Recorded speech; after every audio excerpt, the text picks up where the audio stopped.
Here we go. This is my track rundown for the track, which I'm calling October Spookerbooth. It's not Superbooth. I was talking with my wife, and she listened to this track, and she said that it sounded kind of spooky, so I figured it went with the theme of this time of year. Halloween, Superbooth turns into Spookerbooth. First things first, we're going to go through all the synths that I use in this track. So at the very top here, we have a Waldorf sample. I'm using this for the A section of the song. I'm just going to open this up and let's take a look at the MIDI that we got going on here. You have your chords there. We'll take a little listen. I got it soloed, and the chords should be written below.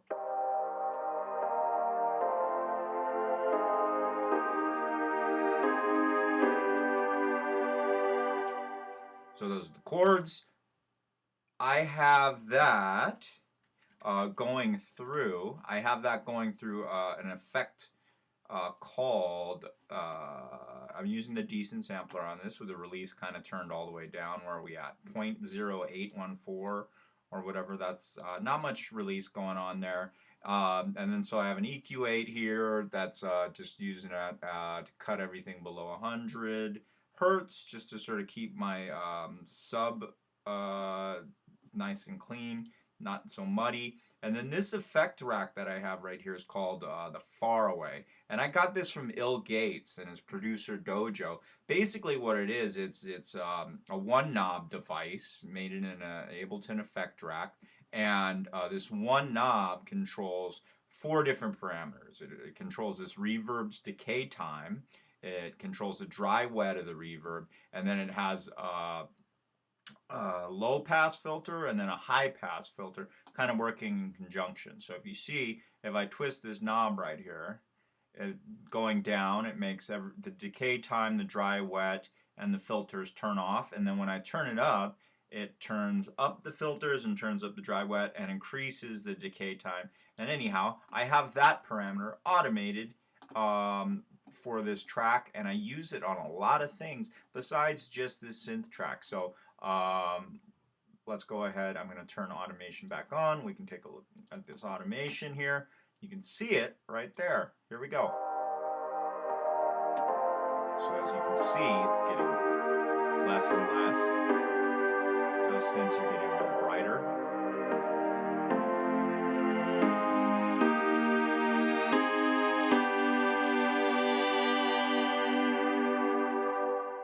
So I use it on a lot of different things. So that's the first synth, and that'll come in again at a certain point throughout here. It's the A section. I got it listed here. It comes again with the ARP, and it comes in with a counter melody later in the tune.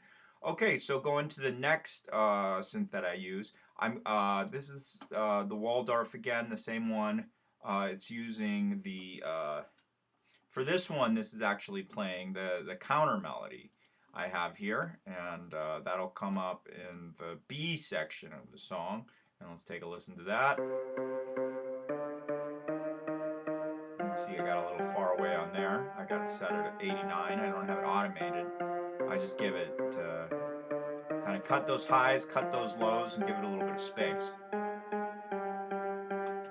Yeah. There's our little MIDI going there.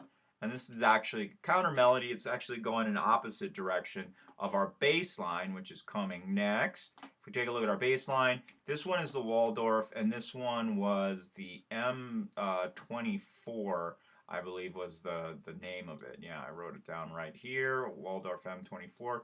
And this is the bass line. The bass kind of starts off just kind of grooving on stuff. And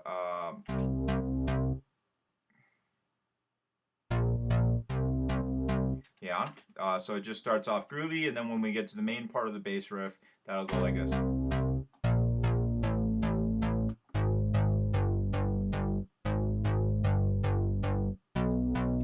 Cool.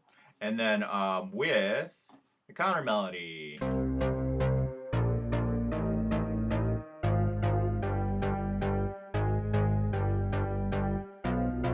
Kind of fun, right? And then also on the bass, I got a couple things going on. I got saturation. This is just Ableton stock saturation. I got it on a hard curve, but I don't have it all the way dry wet, and I got it -11. So it's not pushing too much, but just a little bit of grit. And then I got this Tal chorus on there. That's a free plugin you can get from Tal. They make the Tal Uno, which is a paid plugin that's a clone of a Juno, which is really nice sounding. It's a great thing. I would recommend buying that one. But this one's for free. Go to their website and go ahead and throw it. Get that plugin. It's great. It's free. Sidechain compression. I got that attached to the kick. Yeah, and that happens at certain points in the song too. So that's my bass. And then the last, I used 3 instances of the Waldorf for the first 3 synths. And then the 4th synth I'm using for an ARP, I'm using the Hydra synth. And then this one, I got an arpeggiator. I got it on the Decent sampler. And then I'm using another free plugin here. This one's called UJam Finisher Micro, and it's really cool. It's kind of like I don't know, like an RC20 or something like that. It's kind of, but it just has these different presets that you can use on. So I'll play the ARP without that, and then it sounds like this. Ooh, let me just solo that. Well, pretty dry, right? I just got it on 1/24th notes over there. But then when I turn on this Finisher Micro, listen to how this sounds. Ooh, it gets a little stereo in there, a little stereo delay. Really like it. Yeah, and it goes on forever, infinity. And with this knob right here, you can actually control how much it does the effect. So one knob effect. Do I like these one knob effects? I guess so. I use them on a bunch of different things. Okay. So, and that's that. That's great there. Okay, so those are all my synths that I use. Moving on to the drum section. For the drum on the drum master, I got a little. I used some Faraway. I got a little bit of automation going on there with the Faraway again. That same thing that I used for other places. And then I also use a drum bus. I got a drum bus here, just kind of locking things together, making it a little more crunchy, making a little more in your face. I love Ableton's drum bus. It's a stock effect, but it works wonders with everything I do on my drums. My kick drum is the Portal drum. That was a sample from the Portal drum, and yeah, that sounds like this.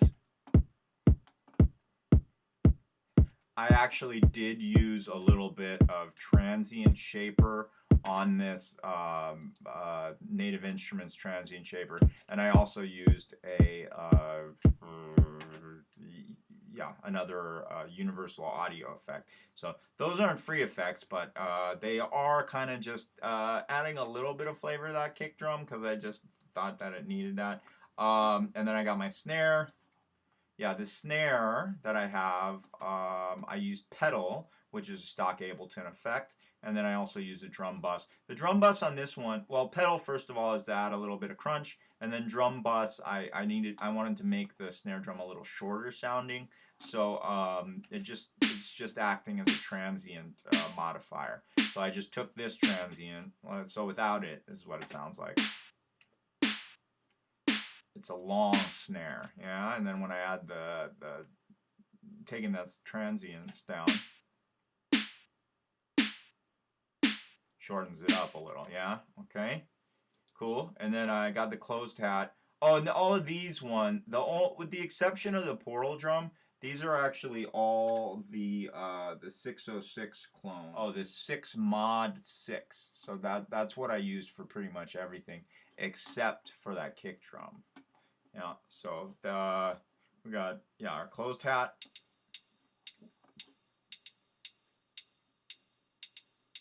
We got some other stuff going on there. I think I got some a little bit of reverb on there.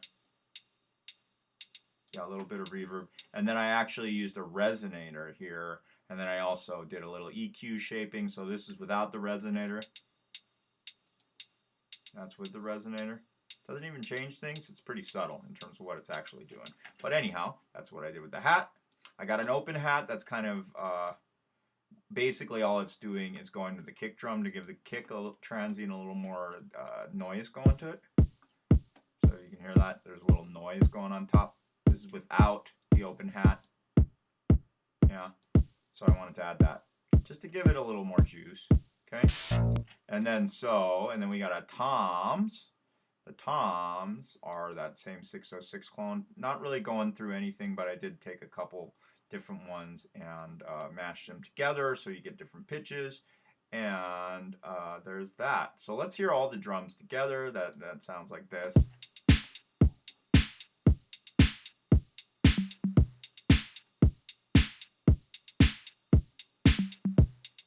So yeah, so pretty standard house beat.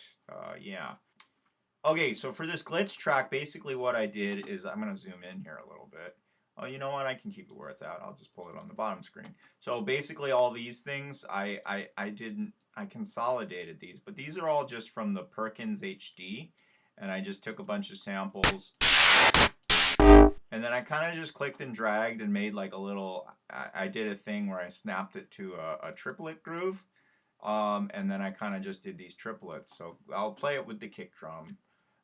So if you got the kicks and the glitch, it's kind of going like this.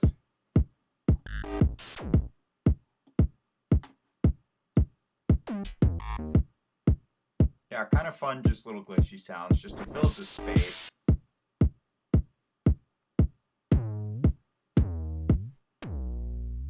And then that one acts kind of like an impact too. So the glitches was kind of fun, and I had fun putting them in a triplet grid because that's always cool. I got some impacts going on. I got my bus going, my big verb going really high there.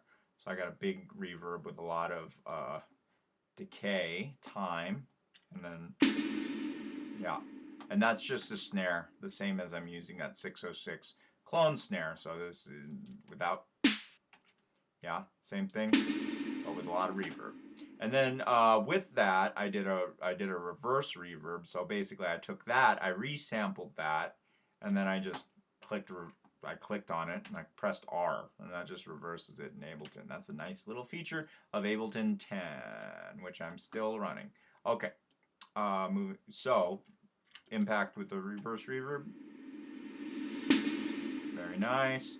I used some ambience and some risers. I forget where this riser came from, but it's really cool.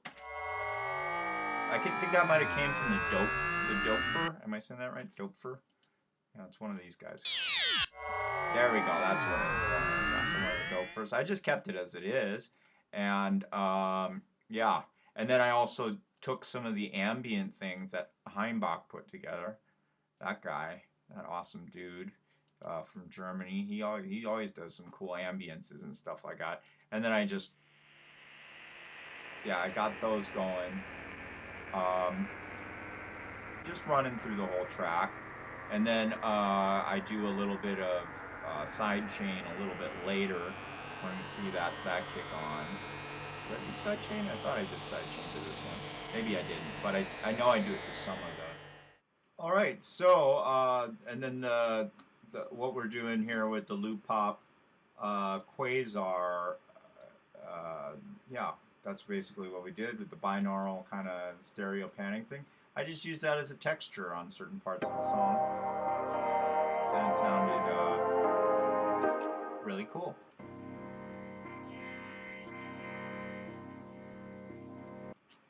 Yep, and that'll happen again at the end with a little bit of yeah, kind of two of them going on, slow rotation, and then we also got the vocal effect one, and I throw a little bit of that far away on there too. All right, and I think that pretty much does it for all of that. So here's the track. Hope you enjoy it.